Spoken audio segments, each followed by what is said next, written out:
Cape Cod Broadcasting weaves the listening environments of 99.9 WQRC, Ocean 104.7, WFCC Classical 107.5, Cape Country 104, and CapeCon.com's website experience to reflect the lifestyles of the people who live, work, and play on Cape Cod. We hope that you enjoy this podcast.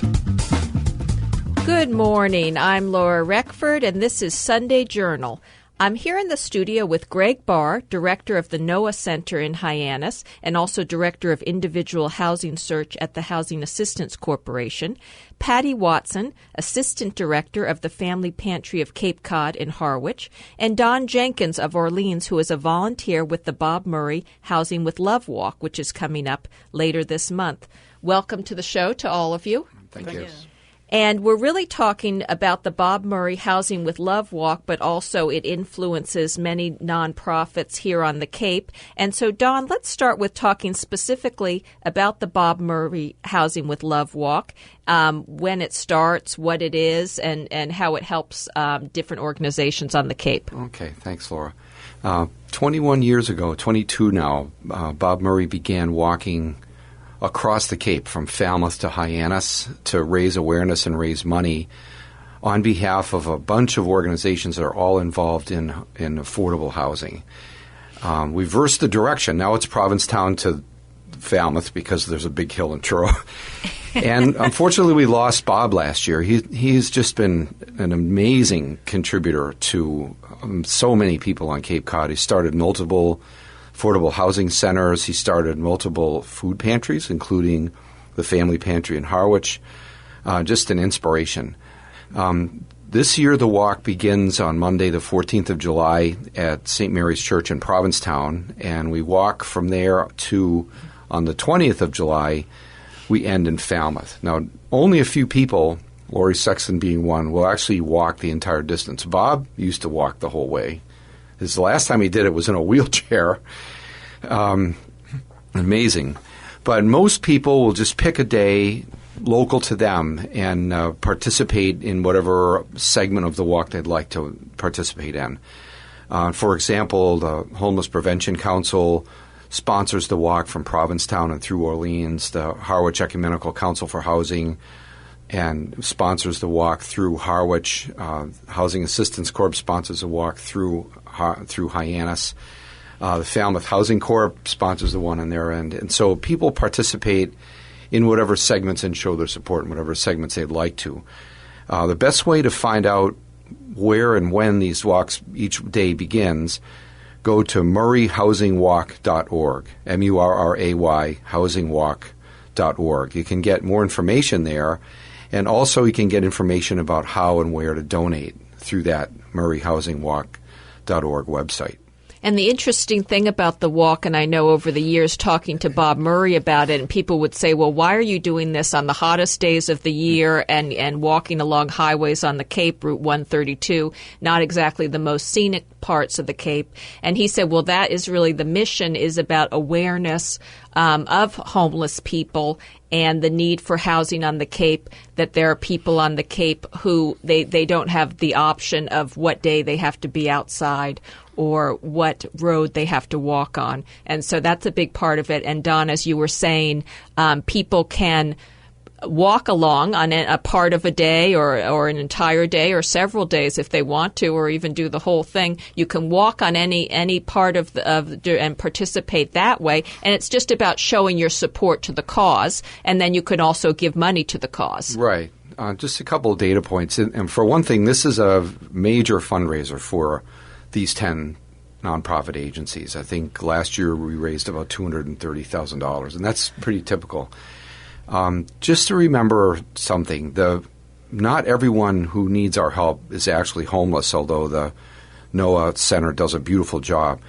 But people all around us, they might be mowing our lawn or waiting tables or working at CVS. A lot of people really struggle to make ends meet. The average wages on the Cape is 1/3 lower than the average in the state. Housing is expensive. There are 5,600 children living under the poverty line on Cape Cod.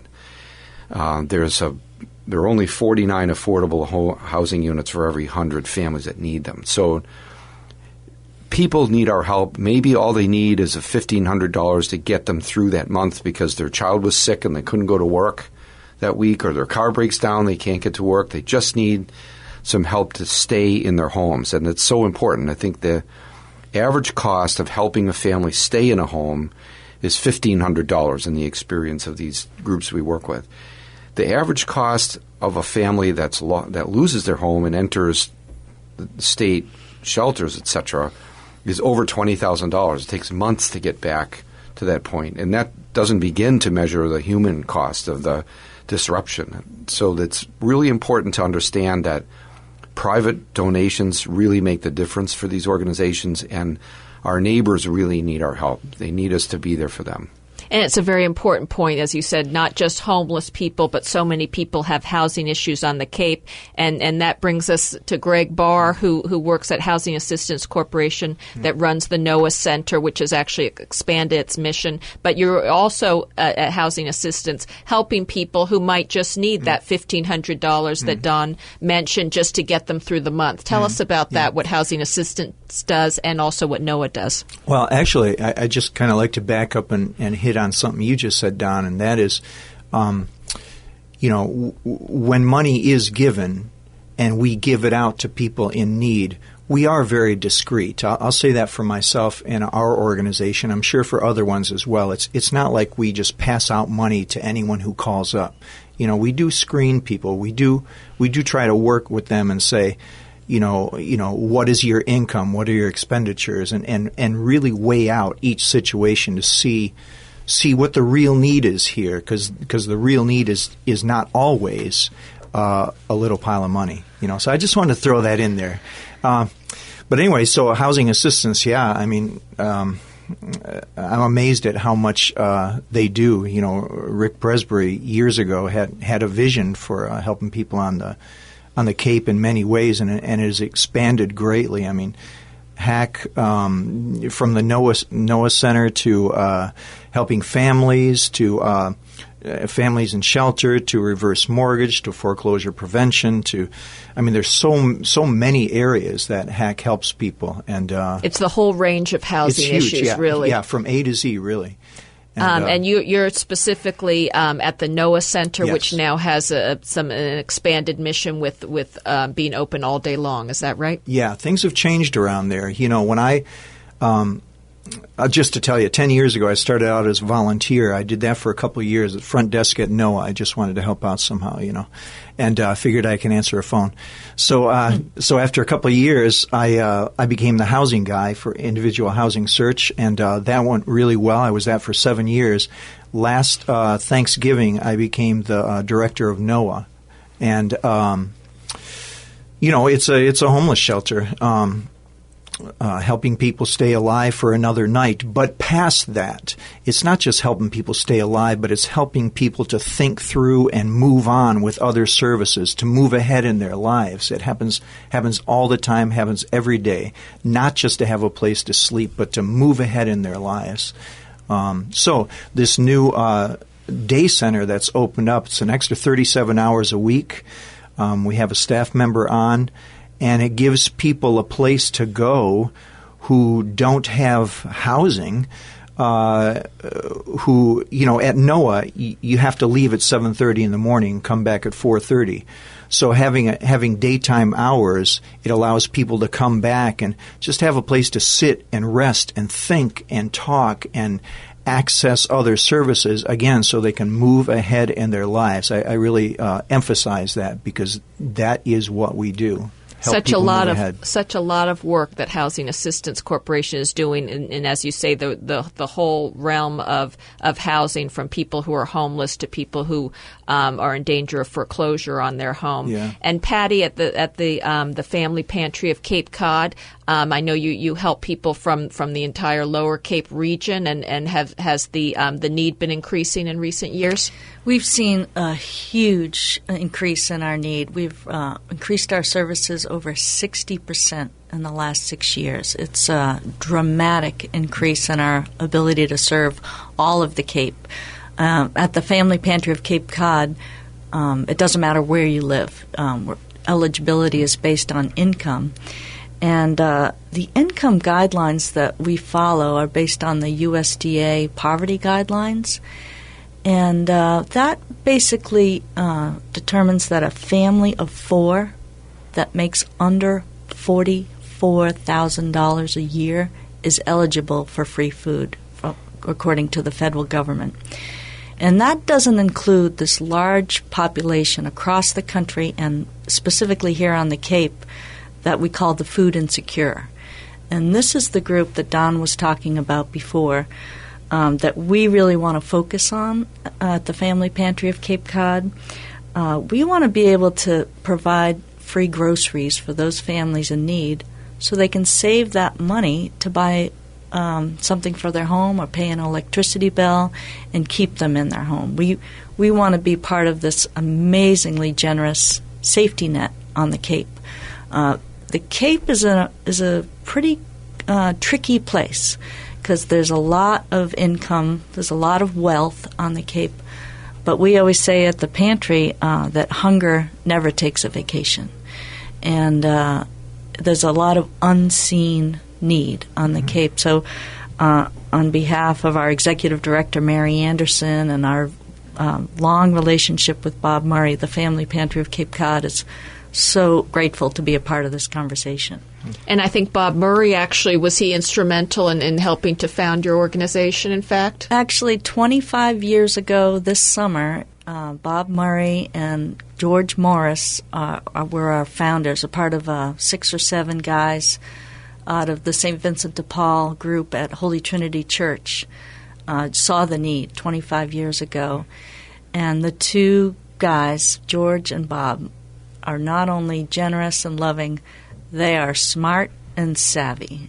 George and Bob could not only stretch $1, but turn $1 into 2 more matching dollars. You know, they were able to create a clear and simple message that compelled people to donate and be a part of the solution. They're 2 amazing men.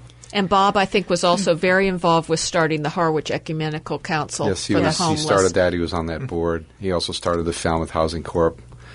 And the Falmouth Service Center, too. Right. Yeah. Just pick up on something that Patty said about, income eligibility. At the average wage on the Cape, which is lower than the state average, a family, in order to afford a 2-bedroom apartment, has to work 85 hours a week. So that means both family members have to work full-time to get to the point where you can afford a 2-bedroom apartment. So if you do the math, most people can't afford a 2-bedroom apartment. So there's lots of families of 4 living in one room. That's not unusual at all. It happens all the time. We also see at the pantry when clients come in for the first time, we need to know what their household income is, including the 18-year-old daughter who works at Shaw's. And oftentimes we'll have a 19-year-old or a 21-year-old individual come in, and we ask what their address is, and they don't have an address. They don't even have a license. And these are young adults that we have to make special accommodations for because they can't cook their food. And it happens more often than you want it to. It's a really sad situation at the pantry. We talk about the situation of couch surfing and these people who are not necessarily living on the street per se, but they do not have a residence. Absolutely. And Greg, I'm sure you see that often enough. Oh, yeah, especially the housing guy. I saw it all the time and still do. There's a term, the invisible homeless, people on couches, people in basements who sleep in the car every once in a while, this kind of stuff. They're not staying in a shelter, but they have, the bottom line is, I think the state definition of homelessness is street, shelter, or car, really. But there's a lot of people that don't fit those 3 terms, that simply don't have a place to live. And they might not have a permanent place. They're staying with perhaps friends or families. They're bouncing around, and so they might not show up on these various statistics. Yeah. And then, of course, as Don, you were saying, maybe people from off Cape, they might think of the Cape as a wealthy enclave, when in fact the year-round population, we are actually not wealthy according to the statistics. Yeah, I think a good example a lot of folks end up in winter rentals because they can afford it, and then summer comes and they don't have a place to go. One good example, the Homeless Prevention Council folks are working with a guy, and his girlfriend came to them. They had to leave their winter rental and didn't really have anywhere to go. And they had taken in his niece, whose parents had drug issues. And so they had took this girl in, and so here are the three of them. And now they don't have a place to go because their winter rental, the landlord kicked them out. So that's something the Homeless Prevention Council is good at. They have caseworkers that not only help them find a place to go, help them with job training skills, help them with budgeting, like Greg was saying, and help them get to a stable place. And I think that's just so important that people want to work hard to make their life better.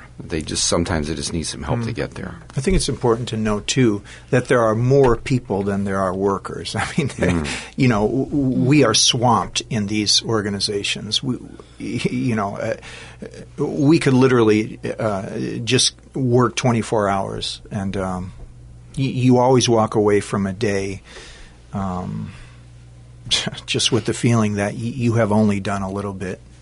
And what's interesting about these organizations, I know, Greg, you've mentioned this to me in the past, is that they all work well together, that they work very hard not to be overlapping with services, but to be working with people. For instance, if someone ends up in Hyannis, but perhaps they have more friends and family in the Lower Cape to help people get back to that area. Is that right? Yeah, and I actually think this walk, because there are 10 agencies involved, this walk has brought these agencies together because they coordinate logistics and, support cars, and everything involved in this walk is done by these 10 agencies. And it really generates unique teamwork. I know, and Bob said that to me when he was at the State House arguing in favor of more funding for homeless prevention, because most of the state funding goes toward homeless services.